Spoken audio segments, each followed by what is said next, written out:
नमस्कार। कुछ समय पूर्व एक टीवी डिबेट में सेक्युलरों को सुन रहा था। बहस चल रही थी जनसंख्या नियंत्रण को लेकर, लेकिन उसमें यह बिंदु भी आया कि हिंदुओं की तुलना में आनुपातिक रूप से मुस्लिम आबादी तेज़ी से बढ़ रही है। सेक्युलर साहबों ने शाइस्तगी से फरमाया कि बेमतलब की बातें हैं। मान भी लिया जाए कि देश में मुस्लिम बहुसंख्यक हो गए तो भी कहाँ का आसमान टूट पड़ेगा। मुझे चाशनी में लपेट कर बात करना नहीं आता। प्रजातांत्रिक व्यवस्था में बहुसंख्यक का मतलब है सत्ता पर काबिज होना।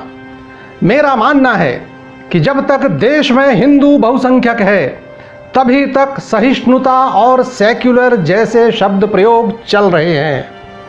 सेक्युलर बंधुओं, आपके तर्क सुनकर मेरी आंखों के सामने 18वीं सदी का मंजर घूमने लगता है। मेरी हैरत तब और बढ़ जाती है जब जनसंख्या नियंत्रण जैसे महत्वपूर्ण सवाल को मुस्लिम विरोधी बता दिया जाता है। तो ऐसे लोगों को मैं कहना चाहता हूं कि हाँ, जनसंख्या नियंत्रण इसलिए भी जरूरी है कि सर्वधर्म समभाव वाले सहिष्णु हिंदू बहुसंख्यक बने रहें। एक बार हिंदू अल्पसंख्यक हुआ, उसके बाद क्या होगा यह जानने के लिए आइए चलते हैं एक पुरानी कहानी की ओर। यह कहानी है 1734 की। पंजाब के सियालकोट में भागमल नामक एक सज्जन अपने बेटे हकीकत राय को फारसी की शिक्षा दिलवाने एक मौलवी जी के पास लेकर गए। जन्म से ही कुशाग्र बुद्धि के बालक हकीकत ने 4-5 वर्ष की आयु से ही इतिहास और संस्कृत आदि पढ़ना शुरू कर दिया था। उस जमाने में बाल विवाह आम बात थे। तो हकीकत की शादी के बाद पिता को लगा कि मुस्लिम राज्य में रोजी रोटी कमाने और अपने पैरों पर खड़े होने के लिए फारसी सीखना भी जरूरी है। इसलिए वे उसे मदरसे में मौलवी के पास लेकर गए। मौलवी साहब को दस्तूर के मुताबिक मिठाई और कुछ धन देकर पिता ने बेटे को मदरसे में भर्ती करा दिया और उसकी शिक्षा भी शुरू हो गई। धीरे धीरे उसकी प्रतिभा ने मौलवी साहब को भी प्रभावित कर लिया। जो भी पाठ दिया जाता वह उसे तुरंत याद कर लेता, समझ लेता। लेकिन जब वे बार बार उसकी तारीफ करने लगे तो सहपाठी छात्र कुढ़ने लगे। एक दिन मौलवी की अनुपस्थिति में हकीकत अपना पाठ याद कर रहा था, तब शेष बच्चे खेलने और ऊधम मचाने में जुट गए। लेकिन तभी खेलते बच्चों में से एक का ध्यान हकीकत की तरफ गया। उसने दूसरों से कहा, देखो देखो, हम सब खेल रहे हैं और ये हकीकत का बच्चा पढ़ाकू बन रहा है। इसे भी साथ मिलाओ, वरना मियाँ जी के आते ही उनके कान भरेगा और हमारी उल्टी सीधी शिकायत करेगा। अगर हील हुज्जत करे तो 2-4 चपत भी लगाएंगे। सभी हकीकत से नाराज बैठे ही थे, सो सबको बात जम गई और उन लोगों ने हकीकत को साथ खेलने के लिए बुलाया। हकीकत के मना करने पर सब लोग उससे हाथ पकड़कर खींचने लगे। हकीकत ने झल्ला कर कहा, देखो मुझे तंग मत करो, वरना दुर्गा भवानी की कसम मैं मुल्ला जी से जरूर तुम्हारी शिकायत करूंगा। यह एक शब्द दुर्गा भवानी की कसम उसे बहुत भारी पड़ गया। कुछ लड़कों ने दुर्गा जी को लेकर अनाप शनाप गाली गलौज देना शुरू कर दिया। हकीकत ने उन्हें टोका, देखो मुझसे झगड़ा करना है तो करो, मुझे मारो पीटो, लेकिन हमारे देवी देवताओं को तो गालियां देने का क्या मतलब है। लेकिन जब लड़के नहीं माने और अब शब्दों की मानो बाढ़ ही आ गई, तब हकीकत राय ने भी तुर्की बतुर्की जवाब देते हुए कहा कि जो बातें तुम लोग दुर्गा भवानी के लिए कह रहे हो, जो अल्फाज दुर्गा जी के लिए बोल रहे हो, वही सब अपनी फातिमा के लिए भी समझ लो। और उसके बाद बच्चों का यह छोटा सा वाद विवाद देखते ही देखते कितना बढ़ गया, यह पढ़कर सुनकर ही हैरत होती है। मौलवी साहब के आते ही लड़कों ने इकट्ठे होकर हकीकत की शिकायत की। सुनते ही मुल्ला जी पूर्व में की गई हकीकत की सभी तारीफें भूल गए। उसकी जो पिटाई दूसरे लड़कों ने की थी वह कोई मुद्दा ही नहीं समझा गया।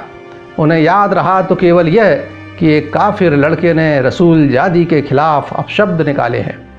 ईश निंदा कानून जैसे शब्दों की उस जमाने में ज़रूरत ही कहाँ थी। दुर्गा जी को क्या कहा गया, कौन पूछने वाला था।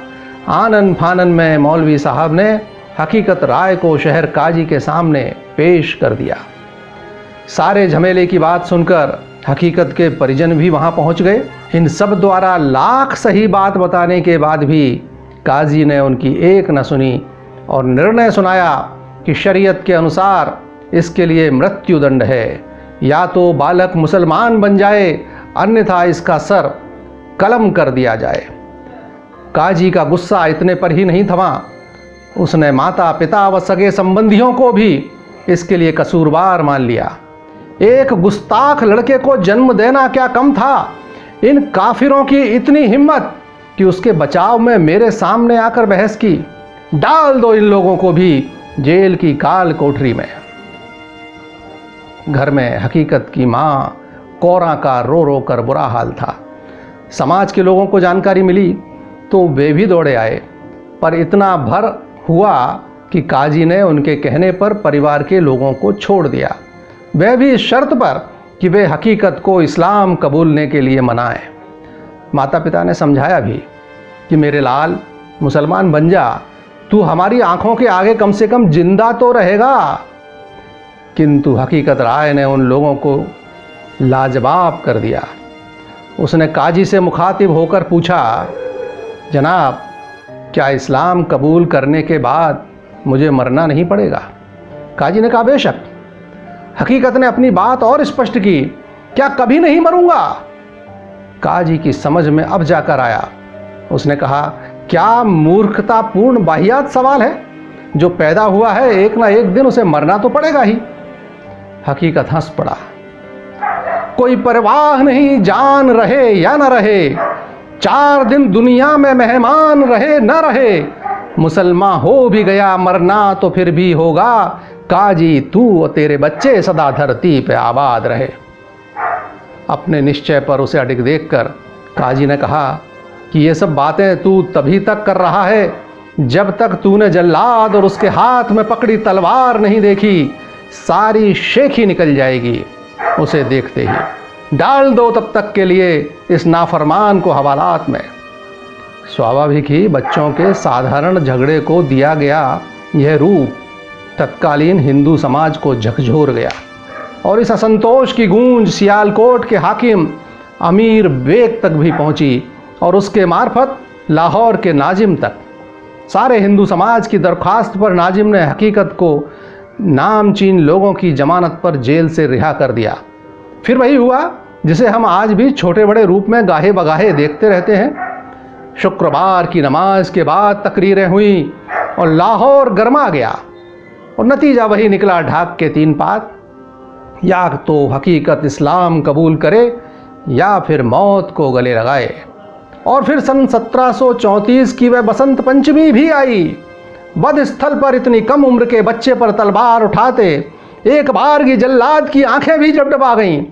लेकिन सरकारी मुलाजिम था, हुक्म की तामील तो करनी ही थी। हकीकत राय धर्म पर बलिदान हो गया। बसंत जब भी आता है खिलती हुई कलियां मानो पूछती हैं, उस नन्ही कली को मसला गया आखिर उसका कसूर क्या था। अगर वह कसूरवार था तो दुर्गा माँ को गालियां देने वाले बच्चे कसूरवार क्यों नहीं थे? जिस समय हकीकत राय का बलिदान हुआ उसकी 9 वर्षीय पत्नी लक्ष्मी भी बटाला में चिता सजाकर सती हो गई। उनकी स्मृति में वहाँ एक मंदिर निर्मित है। 1947 में भारत के विभाजन से पहले हर हिंदू बसंत पंचमी पर लाहौर स्थित उनकी समाधि पर एकत्रित होते थे। विभाजन के बाद उनकी एक समाधि प्रतीकात्मक रूप से होशियारपुर जिले के ब्योली के बाबा भंडारी में निर्मित की गई है, जहां बसंत पंचमी को हकीकत राय को श्रद्धा सुमन समर्पित किए जाते हैं। जो समझ सकते हैं वो समझ लें और प्रभावी जनसंख्या नियंत्रण कानून की पुरजोर आवाज उठाएं, क्योंकि कुछ भी नहीं बदला है। 16वीं सदी से लेकर आज की 20वीं सदी तक, सियालकोट से लेकर कश्मीर तक, जब तक ये मानसिकता नहीं बदलती तब तक समस्याएं सर उठाती रहेंगी। जनसंख्या नियंत्रण जरूरी है, क्योंकि सर्वधर्म समभाव जरूरी है, क्योंकि आतंकवाद को जवाब देना जरूरी है, फिरका परस्ती को जवाब देना जरूरी है, क्योंकि हमें अपने बच्चों का भविष्य सुरक्षित रखना जरूरी है। कोई और हकीकत राय न बने, इसलिए जरूरी है जनसंख्या नियंत्रण कानून प्रभावी। नमस्कार।